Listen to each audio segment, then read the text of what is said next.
Okay, so this is library system and nasa admin login PHP tayo ngayon. So mag-login tayo muna as admin. Then pwede ka mag-remember device pero wag muna. So login to admin. Ganyan. Dito sa dashboard makikita natin yung total books, active students, pending requests ng mga nag-register na student, then mga borrowed book sa entire library natin. So dito makikita rin yung mga books by category. Naka-display dyan kung ilang books meron sa library natin and nakasort siya sa category, which is culinary, history, entrepreneur, tourism, ebooks, and social science. Then nalabas din dito yung mga recent activity. Then dito sa baba yung mga quick tasks, clickable din siya. So may library status din, may overdue na 2 students, and then may fines. Yung mga hindi nakapagbayad, nagkakaroon sila ng fines. So quick action din dito sa baba. So try natin sa all books. Dito nakalabas lahat ng books natin, mabagal lang. Try natin mag-sort sa culinary and search. Okay, so na-sort na siya, which is title A to Z yung sort niya. Try naman natin sa author. Kasi natin ko. Ito, nauna si Chef Reyes, then Claudio Chavez, de Guzman. So, pwede din tayo mag-archive ng books. Yeah, this book. Again. So, sige ito. So, archive. Then, archive natin siya. Then, lalabas siya dito.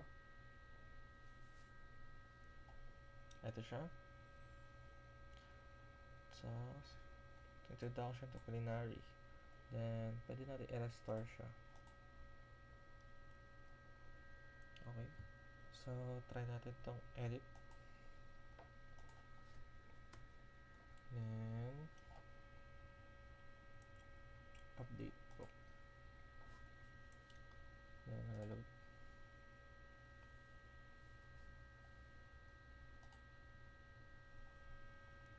Okay.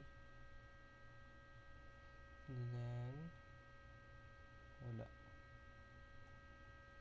Entrepreneurship. Okay, so, dito naman tayo. Add new book. Then, hinati siya sa 4 na steps. So, mag-title muna tayo. Alamat. No. Character. Then, author name. Chat. Then, identity. ISBN. Kaya natin maglagay ng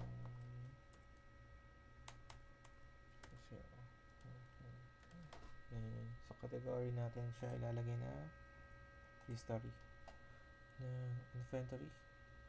Total copies, maglalagay ka. Then, covered image. Try natin.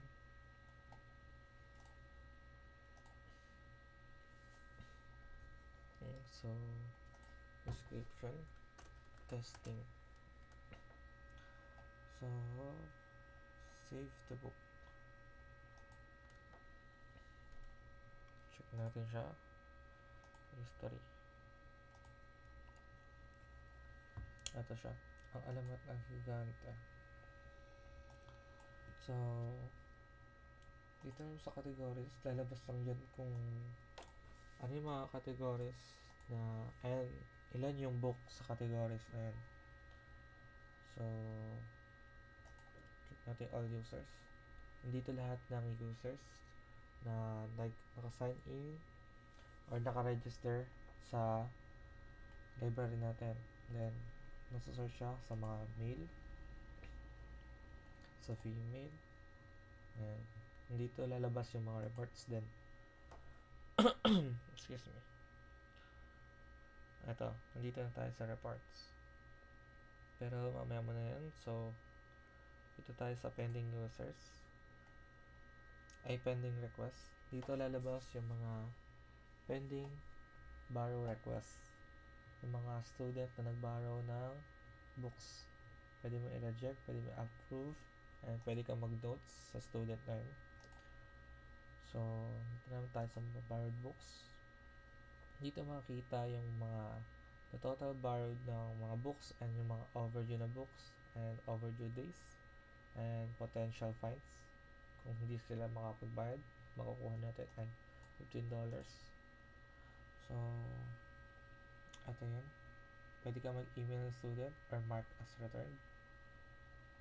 Nakasort din siya kung ano yung status niya. Overdue. Antay.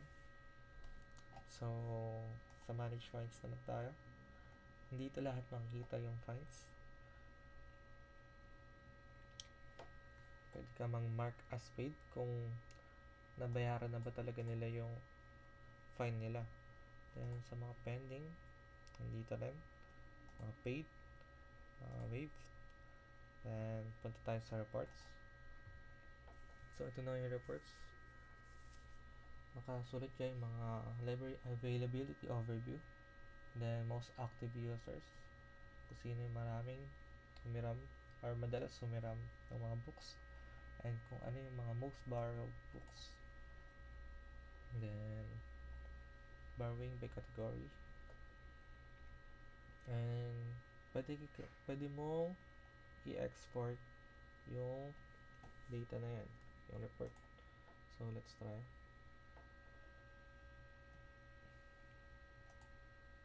Okay, so, check natin. Ayan. Nakalagay siya dyan. Okay. So, lipat na tayo. Logout. Then, student login.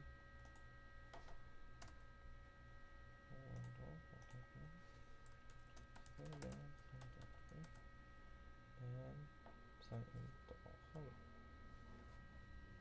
Okay. So, ito na. Nakapasok tayo sa student dashboard. Nanghirap na ako ng books dyan, which is pending pa rin. So, ito yung laman ng student dashboard. Upcoming due dates, lalabas dyan yung mga naborrow mo na books na malapit nang lumagpas sa due. I mean, maano na sa due date. So, yung currently borrowed, wala pa. Since pending pa rin to. And quick actions. Yan. Then, mag-browse tayo ng books. Yan. Naka-display lahat yan ng mga books. All books. Ito yung ina-update natin kanina. I mean, in-add natin. So, mag-sort tayo. Dito tayo sa history. Then, apply filters. Yan. Lahat ng books na yan ay history. Yan. Turn natin sa may e-books. Yan. Try natin mag-follow din. Details muna. So, lalabas dyan yung details ng book. Yung description niya. Availability. ISBN. E-books. Then, mag-borrow tayo. Then, lalabas dyan yung confirmation ng baborrow mo na books. Okay. Borrow request submitted successfully. Please wait for the librarian approval. Okay. So, naka-request na tayo ng books na yun. So, ito yung dito lalabas yung mga na-return ko na books. So, dito naman yung mga fines ko. Since wala pa akong makukuha na books, wala pa ako nahiram, wala pa akong na-overdue. So, wala pa akong record yung ano na yun. Dito naman, pwede ka pumili kung at the library Tapos online payment, then no funds recorded sa sa fine details natin. So dito sa my profile, ito lang yung my profile natin. Pwede ka mag-change password, change ng full name, may address, number, and hindi ka bawal ka mag iba ng student ID mo since binibigay na siya sa iyo kusa. Dito nakalabas yung account created, last update, and student type. Account type ng account mo. So, yun lang. Then, log out na.